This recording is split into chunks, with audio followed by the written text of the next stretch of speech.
forget to do that. So I'm feeling really good. I'm seeing a change in my skin, which is interesting already. And it seems clearer. I'm sitting there thinking to myself, and I'll have to report this because I'm just I'm being observant so far. So I don't want to talk about any miraculous stuff just yet. I'm gonna wait and see. It's still in the preliminary stages, but I'm feeling marvelous. I'm feeling good. So so I'm still trying to work out my yogurt deal, but other than that, I've been eating the cashew yogurt and coconut milk yogurt. So I'm still just trying to figure out how I can get my probiotics in, especially since I just got off that augmentin. So. Well, a simple capsule will do it. That's too simple. but true. I guess that's a possibility, huh? Just take a dog. It's an option. Yeah. Okay. Duh. That's why we talk to, that's why we have other people in our lives, just to throw a different perception, that's all, Okay. Not a should, not a why don't, just option. I appreciate it. I appreciate it. One of the things that really got me, sometimes we think about have that epiphany moment after the fact. And so I'm grateful. Thank you for that. So veganism is coming. It's coming. Oh, very good. Very good. Very good. It's in progress. So I am excited to talk about this throat chakra. You used, what is the word that you use for it? The Vishuddha. The Vishuddha. That should be easy to remember, like a shoot almost. Vishuddha. Okay, great. So let's embark upon this idea of the throat chakra. I want to start because this is, as we move up, it is getting even higher and more spiritual as we go. When I looked at the footage that you sent me from the webinar, the Asura Set Society, and the conversation around the 14 chakras instead of just looking at it like the 7. As I listened, I thought to myself, whether or not we're giving it separate names, it seems as though the work is inclusive or is included in all of those as it unfolds. So this throat chakra is powerful. I've always thought about it because it is one of those things. I use my voice so much. And when I started looking at it, it talks about this being the seat of our own willpower, of how we move forward in the world. This idea of, and I love to say that out of our mouths comes the issue of life. Most people don't recognize the power of their own words. And so I'm excited about this conversation. It says that it is connected to, this is the energy connection to the throat, the thyroid, the trachea, the esophagus, parathyroid, hypothalamus, neck vertebrae, mouth, jaws, and teeth. Rather than go through all of the illnesses that is associated with it, one of the things that I read is that all illness is connected to the fifth chakra, because all illness is connected to choice. You know, the thing is, so yeah, I was looking around for lots of things regarding this, but it seems like there's a hole in when they talk about the function of this chakra. And that is one of the things, you know, you as a minister, an educated person, and when you're getting into a conversation and a dialogue, it's important to understand and come to a agreement on what the meaning of a word is, so that we can have a basis for operating and understanding. And so I'm reading all this stuff about the power of your speech and the power of your learning, you know, of your hearing, the need to speak your truth into the world. But the word Vishuddha means especially pure. So how do we connect the name that was given to this with these other ideas about what it does? Ooh, that's So so good. it means especially pure. And so associated with it are two deities. The female is Saraswati and the male is Rudra. Saraswati is also the name of a river in ancient Indus Kush, the, the original indigenous people of India, where this knowledge comes from. Saraswati is the patron goddess of the arts, of singing, of music, and also of language. Rudra, the god, the male, his name is associated with eradication of darkness at the root. So, and he's also associated with storms. So how do we put storms, language, poetry, music with purity? So the way that I was taught is that the real significant importance of Vishuddha was that it needed to be used to purify the lower chakras, such that our behavior that comes from Manipura, Swadhisthana, Muladhara, Anahata is the pure positive exhibition of godlike behavior, and not from the animal programming that we inherent in a survival mode, such that, say, Swadhisthana, our enjoyment principle, but it's an enjoyment which is attached to procreation and food, because that's how we survive. We survive personally by being able to ingest, digest, assimilate food, and we extend our longevity through our ability to procreate. So we have pleasure around both of those.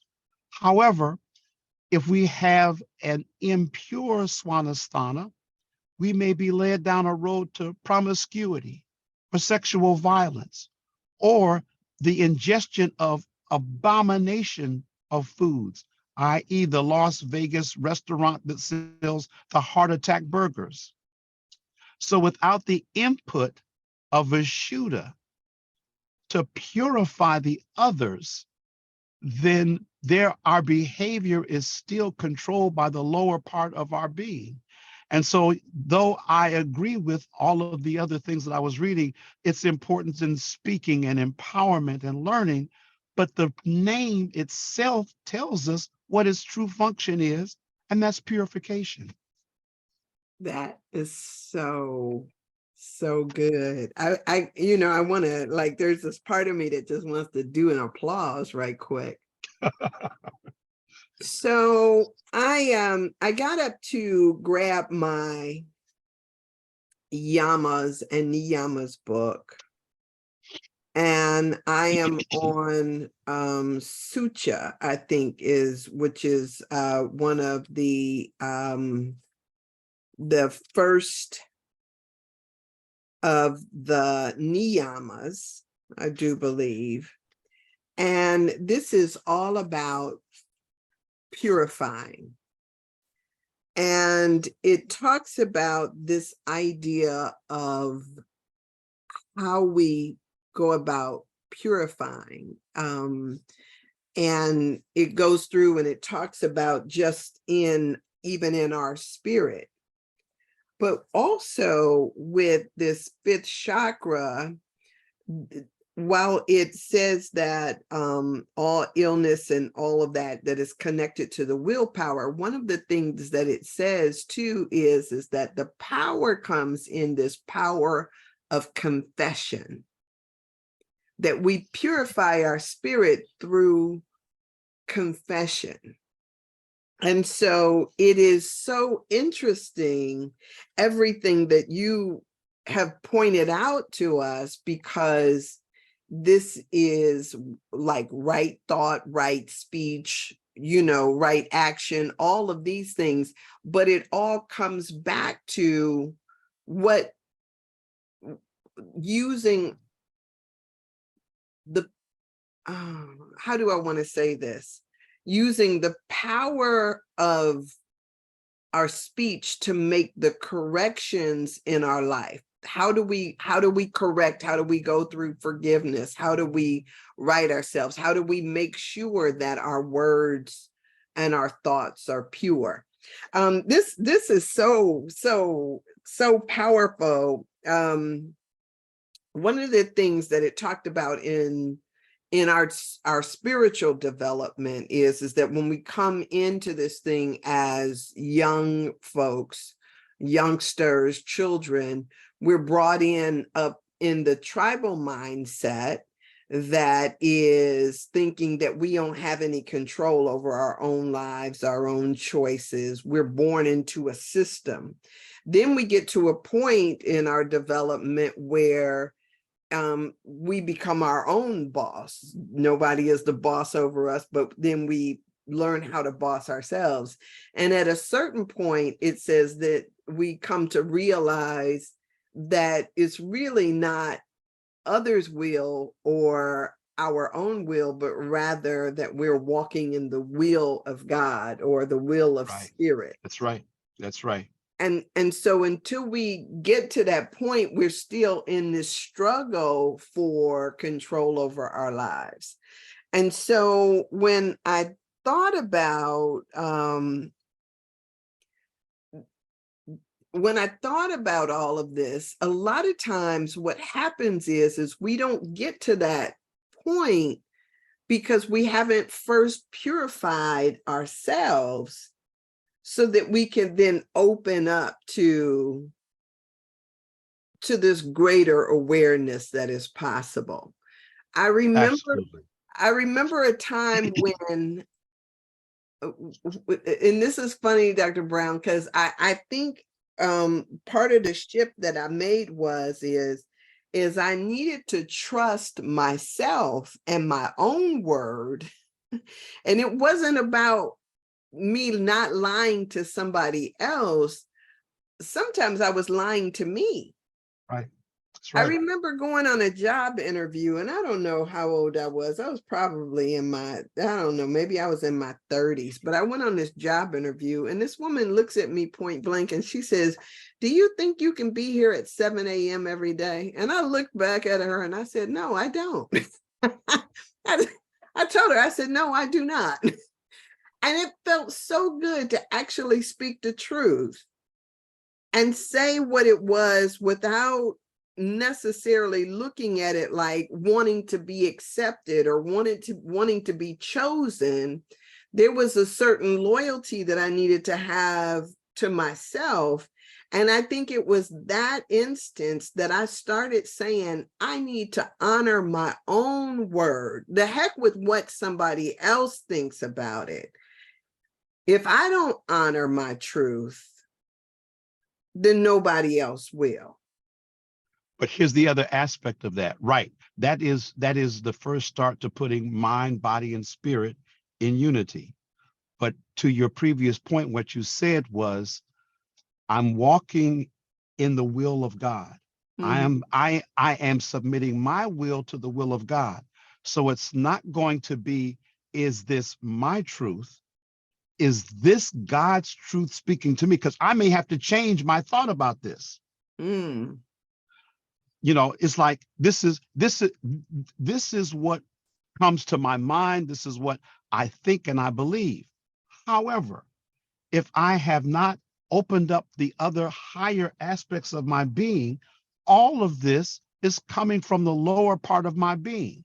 Now, it can be sincere and honest, but it hasn't been purified such that now I see God's will and I have aligned my will to God's will. God's will says, I really need you to do this job at 7 a.m. Then my will says, I will align mine to God's will. Not saying that you were right or wrong. I'm just saying that we all have these ideas and thoughts about how we should run our life.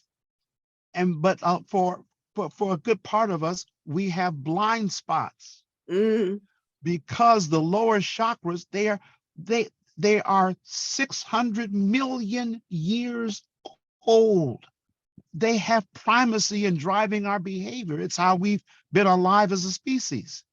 Mm-hmm. However, for us to keep evolving, we've got to purify those such that the instincts don't drive us, but the spiritual truths actually use the energy of the lower chakras to run our life.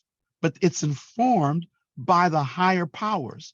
And that's where this Vishuddha, the especially pure, not just pure, especially pure thing has to do its work. Uh-huh. Well, so okay, and I'm in agreement. But I think the point that I was trying to make is that I don't know that we can come into alignment with God's will until we I think that there is purification necessary before we actually hear God's will too. I'm in agreement. Absolutely. Right. Absolutely. So part of it is just me understanding. And I'm just speaking for me coming into that awareness that it absolutely matters. Because if as long as I got drama going on in my life, I can't hear the voice of God. Right. So I needed to clear out the drama. And some of the drama was the conflict that was going on in me. Because so many of us still think we can trick God. And I hate to keep saying it like God is out there somewhere, right. And not that indwelling spirit that is already here now. So we're trying to trick something and we're wondering, how does it know? It's like, because it's not out there. It's in here watching your every action and hearing your every thought. So that's the alignment piece. Yes. Yes. So what you're saying is, so I had to acknowledge within myself, and it feels good to be honest. No, 7 a.m. is not going to work for me because I know how I operate. And I'm not going to fool you and try to fool myself by saying I'm going to do something that I have I don't even want to do that, let alone, the ability. I may have but I don't want to do that. So Mhm. that honesty is what frees us of a lot of stuff. And you're right, taking on expectations of others around us, or letting, as the four agreements by Ruiz, having somebody else define your reality, define you as a reality. No, you don't get to do that. We get a chance to define our own reality, but the importance of something like the Vishuddha is I've purified myself in such a way that the actual reality of God's universe is perceivable by me, and now I can operate in it appropriately. I Mhm. know where the levers are. I know where the buttons are. I know how to integrate my actions, thought, and behavior into this spiritual machinery and make it work for me and everything around me. Mhm. And and it's interesting because like, okay, so I hear what you're saying, but the beautiful thing is when we stop trying to make it work and we just surrender, knowing that it will work regardless of the efforting that we put into it. uh, I did this. I was walking around my house. I was talking about that this morning. I was walking around my house praying about some stuff that I needed, done. And I'm speaking my word over my house and everything like that. And I was thinking to myself, okay, let me just, and so when I woke up with, like an action plan. And even I'm sitting here and I'm working, and all of a sudden I hear something. And I'm like, what is that I hear? And I kept trying to figure out what I was hearing. I looked on my camera, I didn't see anything outside.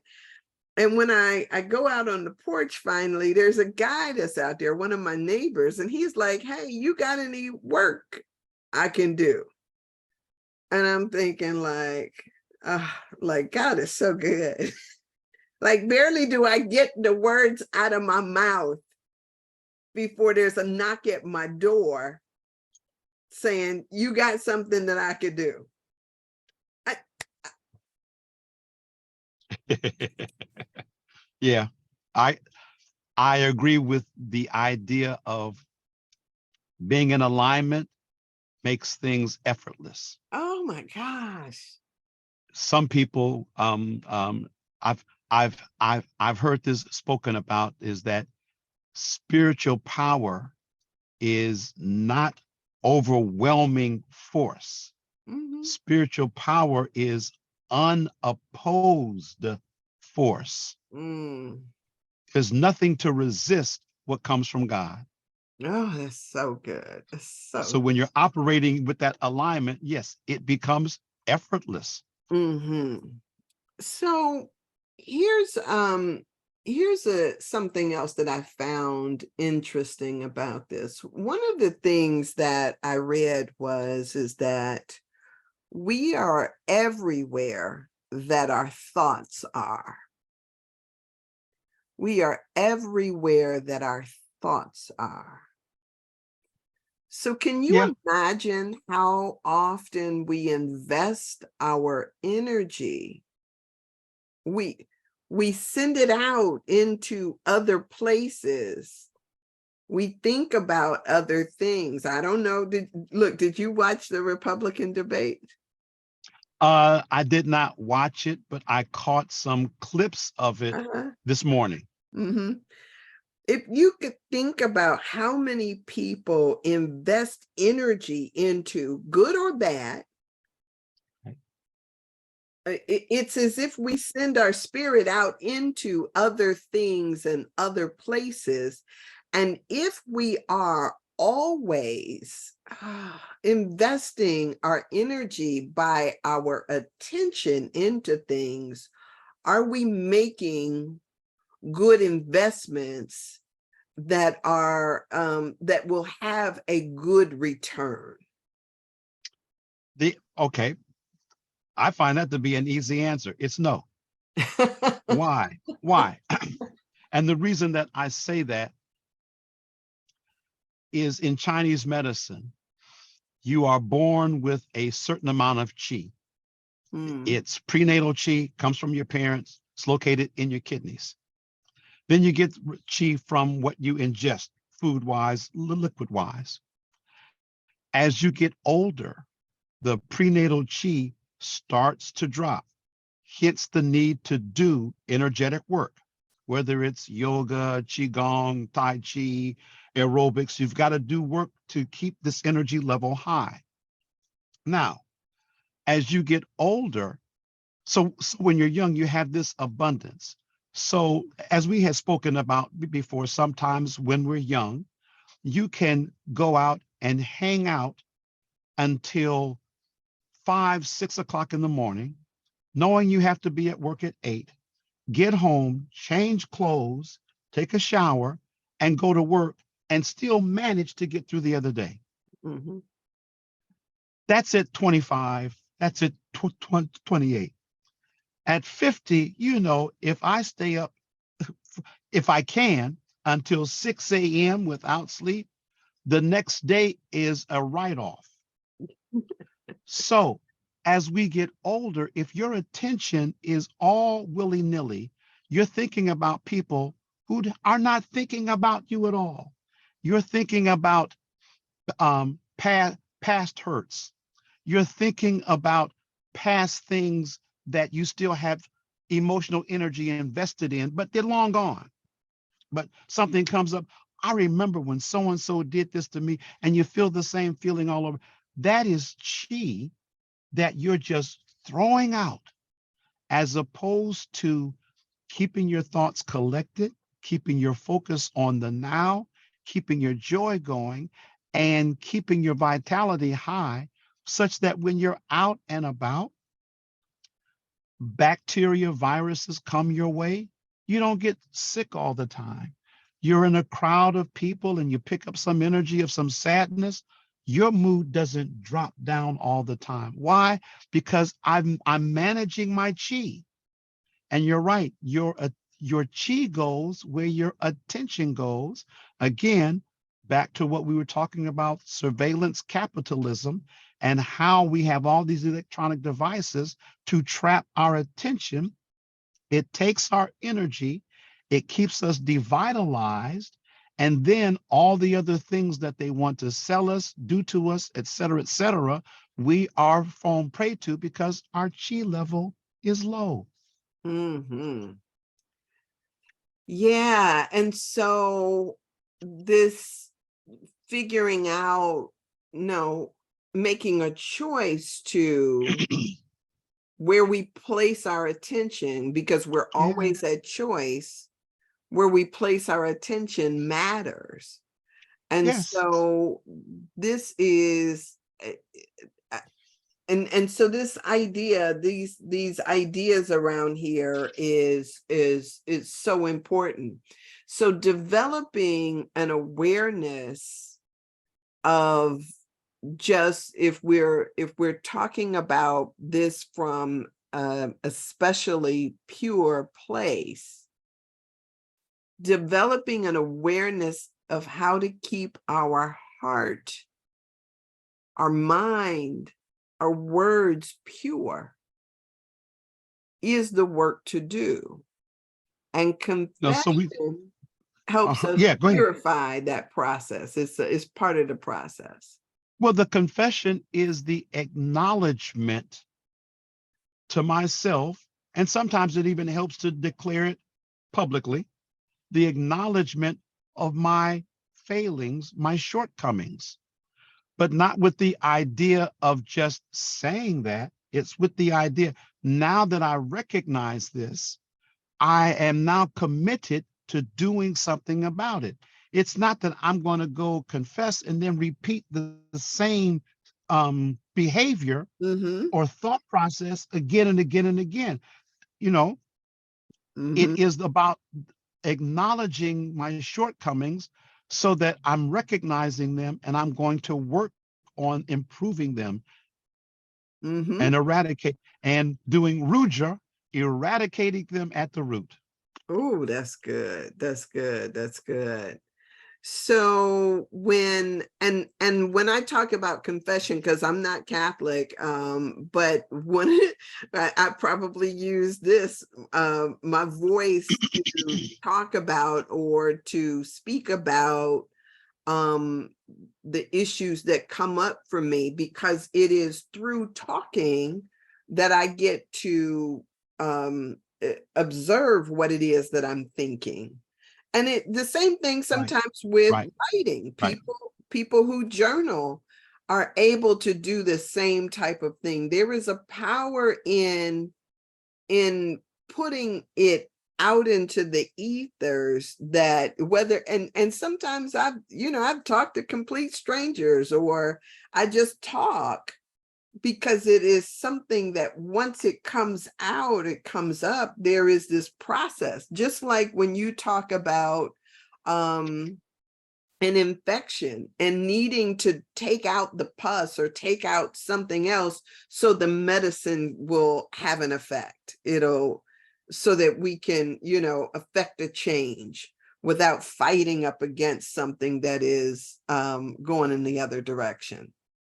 Well, the spiritual books all talk about the seer, seer, Hmm. that which sees, which is what we are.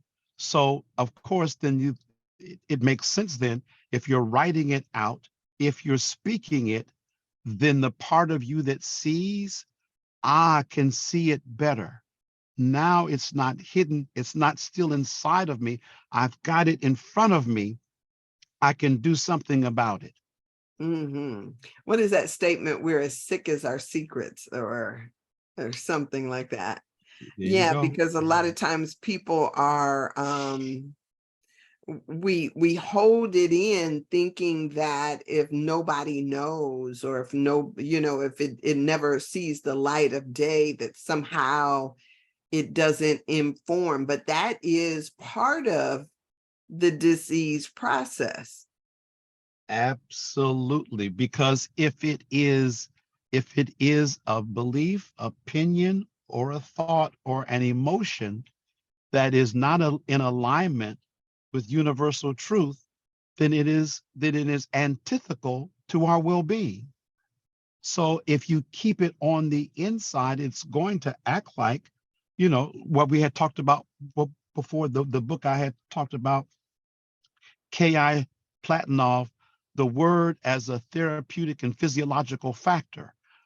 How the words or thoughts or ideas actually cause a physiological effect in us.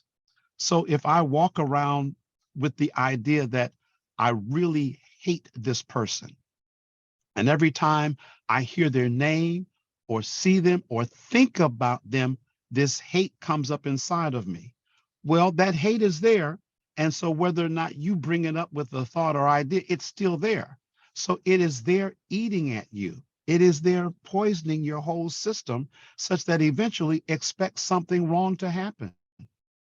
Yeah. And I don't think that people recognize how corrosive hatred thoughts are, or unforgiving thoughts are. Yeah, right, It right. is, it's a terribly corrosive thing. But the other part of that is that Carolyn Miss, in her book Anatomy of the Spirit, one of the things that she says emphatically, now she's a medical intuitive, that was, that's what she does, but she said emphatically, she says, liars don't heal, period, end of sentence. Which, so then there is this idea,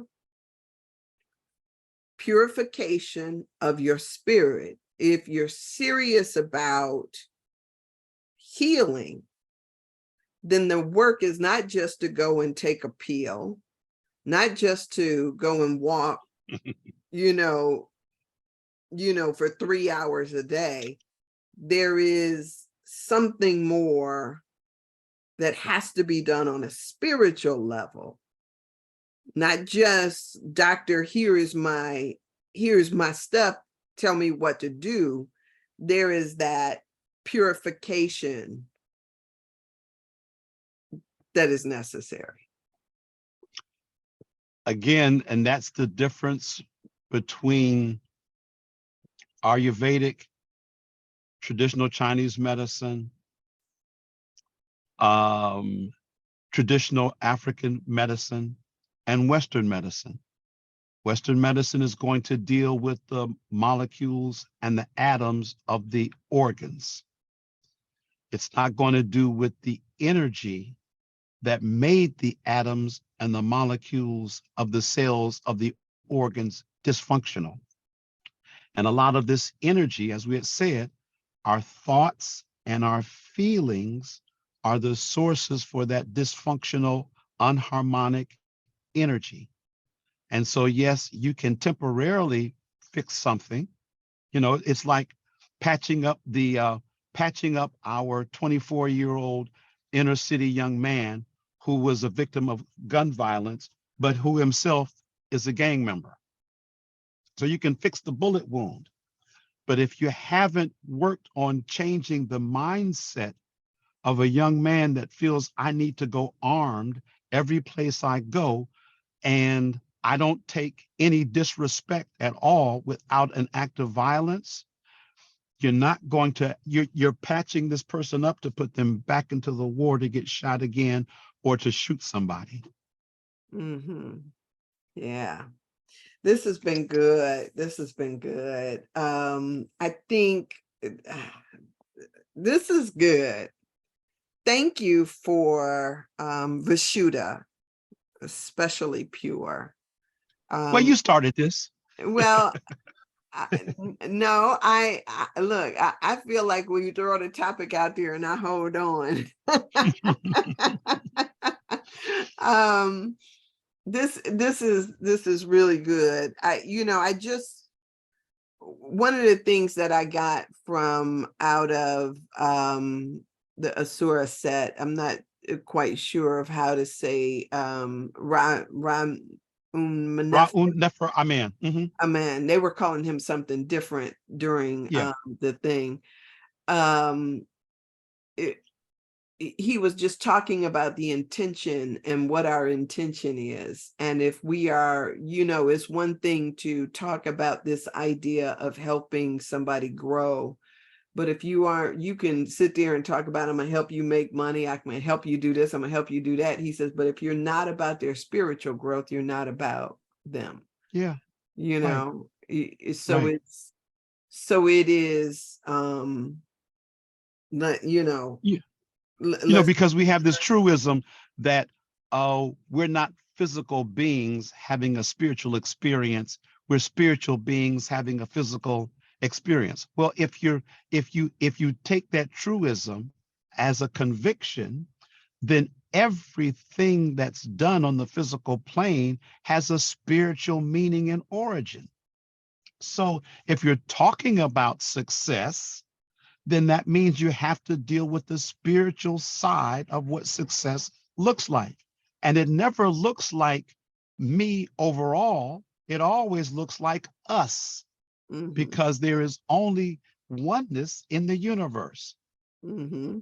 It's so beautiful. And, and if we use that as a tool to measure our actions, it will not be about just my will, but rather divine will. What is this? Yes. What does this look like in, in the entire scheme of things? Yeah, I'm so grateful for this conversation. We can, I guess the word that I'm thinking of is we can call back our spirit from out of the places, the dark crevices that we've invested it in. We can begin anew with every choice, because every second is a choice. But to your point, you've got to make that confession first. Oh yeah. I've got to acknowledge that my spirit is in that dark place before I can pull it back. I've got to recognize, oh, that is a dark space. Yes. Yes, and I can choose again. I can choose Yeah, again. yeah. So I'm just so grateful for this conversation. I'm grateful for you. Thank you so much for this. I am grateful for Um, you. You always bring these things up, and then I hit the ball over the net, and I've got somebody that hits the ball back, and we just volley. yes, yes, yes. Thank you so much. Have an amazing day. I'll see And you you too, my next week. sister. All All right. right. Bye-bye. Peace. Peace. That's so good. Yeah, it's so, so good. If I could even just it makes my heart sing just to have that whole conversation. And to look at it from the nuanced Vishuddha and the Sarasti and Rudra. So good, so good. I hope and trust that this has been edifying to you as well. Go get your spirit, call back your spirit to yourself. I was talking out of Anatomy of the Spirit by Carolyn Miss and MYSS, and Dr. Brown mentioned the book as well. But and my book, the Yamas and Niyamas, yes, all of that informing this idea about being especially pure. All right, y'all, have an amazing day. And I'll see you when I see you, maybe tomorrow. All right. Thanks. Kimberly, Sarika, Sean, all of y'all that were here. Blessings to you. All right. And who did I miss? What did I miss? Yes, yes, yes. He does have the patience of Job. Sarika, he told me that he had to be off at a certain time today. So I was just trying to be aware of his hard stop time. So when he began to slow down, I was like, okay, it's time to wrap up. So yes, he is. And you got to be patient to have a conversation with me too, don't you? All right. I'll see y'all. Take care. Bye.